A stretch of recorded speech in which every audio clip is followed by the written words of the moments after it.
Layer পরোটা অনেক মজার একটা পরোটা। আসসালামু আলাইকুম প্রিয় দর্শক, আজকে আমি আপনাদেরকে এই লেয়ার পরোটা বা লাচ্ছি পরোটার রেসিপি দেখাবো। অতি সহজে এটা আপনারা তৈরি করতে পারবেন। অনেকের কাছে কঠিন মনে হলেও আজকের ভিডিওটি দেখলে এটা আপনাদের কাছে পানির মতো সহজ হয়ে যাবে। এবং এটা দেখুন কত সুন্দর, কত লেয়ার বিশিষ্ট, দেখতেও যেমনটি সুন্দর, খেতেও কিন্তু অনেক অসাধারণ। চলুন দেখে নেওয়া যাক আমার লেয়ার পরোটা তৈরি করতে কি কি লাগছে। এখানে একটা বাটি নিয়ে নিয়েছি এবং 2 কাপের মতো ময়দা দিয়ে দিচ্ছি, স্বাদ মতো লবণ দিয়ে দিলাম এবং 1 টেবিল চামচের মতো চিনি দিয়ে দিয়েছি এবং আমি 3 টেবিল চামচ সয়াবিন তেল দিয়ে দিলাম এবং অল্প অল্প করে ঠান্ডা পানি আমি মিক্স করে একটা ডো তৈরি করে নিব। ডোটা আসলে বেশি সফট হবে না এবং হার্ডও হবে না, এমন একটা ডো তৈরি করতে হবে। আমি দেখুন ডোটা তৈরি করে নিয়েছি। এখন আমি 2 ঘন্টার জন্য এটা রেস্টে রেখে দেব। উপরে তেল মাখিয়ে আমি সুন্দর করে র্যাপিং দিয়ে মুড়িয়ে 2 ঘন্টার জন্য রেখে দিয়েছি। 2 ঘন্টার পর আমার এই ডোটা আরও সুন্দর সফট হয়ে যাবে। দেখুন আমার ডোটা কিন্তু আগের চেয়ে অনেক সুন্দর সফট হয়ে গেছে। এখন আমি একটা পিৎজা কাটার দিয়ে ছোট ছোট করে কেটে নিচ্ছি। আমি সবগুলো কেটে নিয়েছি। এখন আমি বেলে নিচ্ছি। আমার ডোগুলো পাতলা করে বেলে নিতে হবে। এখন আমি আমার কাটার দিয়ে আমি সুন্দর করে কেটে নিচ্ছি। আমি রুটিটা কেটে নিয়েছি এবং 2 টেবিল চামচ ময়দার সাথে 3 টেবিল চামচ সয়াবিন তেল গলিয়ে নিয়েছি এবং ব্রাশ করে দিয়েছি।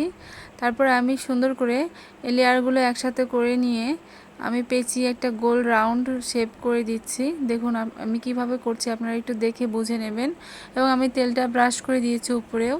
আমি আরেকটা রুটি নিয়েছি এবং এটাও আমি কেটে নিচ্ছি আমার সেই কাটার দিয়ে এবং আমি তেল ব্রাশ করে দিচ্ছি সেই আমার ময়দা মিশ্রিত সয়াবিন তেলটা।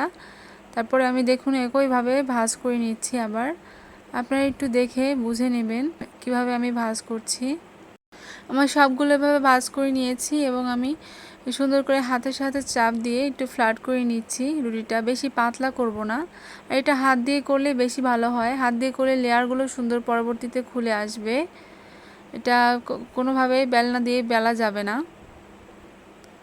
দেখুন আমি সবগুলো এভাবে করে নিয়েছি। এখন তাওয়া গরম করে দিয়েছি চুলোতে। এখন আমি ভেজে নিচ্ছি।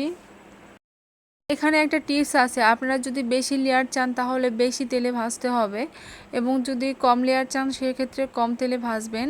আমি তেল কয়েকবার ব্রাশ করে দিয়েছি, তাতে আমার লেয়ারগুলো সুন্দরভাবে খুলে এসেছে, দেখতে পাচ্ছেন। আমার তৈরি হয়ে গেছে সবগুলো লেয়ার পরোটা।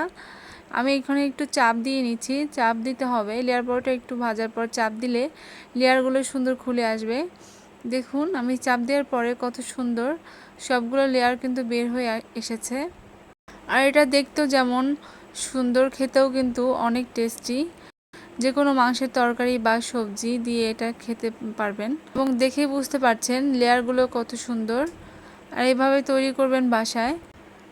এভাবে বাসায় একবার তৈরি করলে আপনাদের আর বাইরে থেকে কিনে খেতে মন চাইবে না।